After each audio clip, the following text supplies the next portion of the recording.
Hi అండి అందరికీ. ఈరోజు మన స్పెషల్ బెల్లం టీ. బెల్లంతో టీ పెట్టడం స్పెషల్ ఏమనుకుంటున్నారా? బెల్లం పాకంతో టీ పెట్టడమే స్పెషల్. బెల్లంతో టీ అందరూ చేస్తారండి, కానీ టీ ఇరక్కుండా చేయాలంటే నేను చెప్పే ప్రాసెస్లో చేస్తే ఇరక్కుండా వస్తుంది. ఇంకా లేట్ చేయకన్నా బెల్లం పాకం టీ ఎలా పెట్టుకోవాలో చూసేద్దాం రండి. ముందుగా స్టవ్ వెలిగించుకొని గిన్నెలో పాలు పోసుకున్నానండి. 2 స్పూన్ల టీ పొడి వేసుకోవాలండి. నేనైతే టీ ఇద్దరికి పెడుతున్నాను. ఇంకో పక్క స్టవ్ వెలిగించుకొని గిన్నె పెట్టుకొని బెల్లం మరిగించుకోవాలి. బెల్లం పాకం రాకన్నా ఓన్లీ మరిగించుకుంటే సరిపోద్దండి.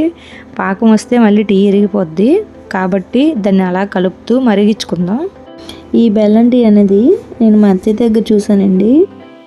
ఆవిడ ఓన్లీ బెల్లంతో టీ పెడుతుంది అనుకున్నాను, కానీ ఆవిడ బెల్లం పాకం పట్టి మరీ టీ పెట్టింది. చాలా టేస్ట్గా ఉందండి. అందుకని నేను ఇంటిగా ట్రై చేశాను. చాలా బాగుంది.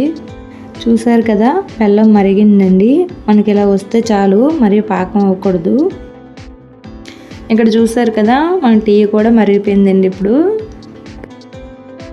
ఇక్కడ నుండి ప్రాసెస్ అండి, మనం 2 స్టవ్లు కూడా ఆఫ్ చేసుకోవాలి. మనం మరిగిన బెల్లాన్ని కొంచెం కొంచెంగా యాడ్ చేసుకొని మిక్స్ చేసుకుందాం. ఇలా మిక్స్ చేసుకుంటే టీ అనేది వేడిగా ఉంటుందండి, చల్లారిపోకుండా. చూసారు కదండి, టీ అనేది మనం బెల్లం పోసినా ఎరగలేదు, చాలా బాగా వచ్చింది. ఇలాగే మా ఇంటికాడ కూడా నేను ట్రై చేశానండి, మా అత్తయ్య గారు చెప్పినట్టు. నాకు రాదేమో అని చాలా భయపడ్డానండి, కానీ చాలా బాగా వచ్చింది.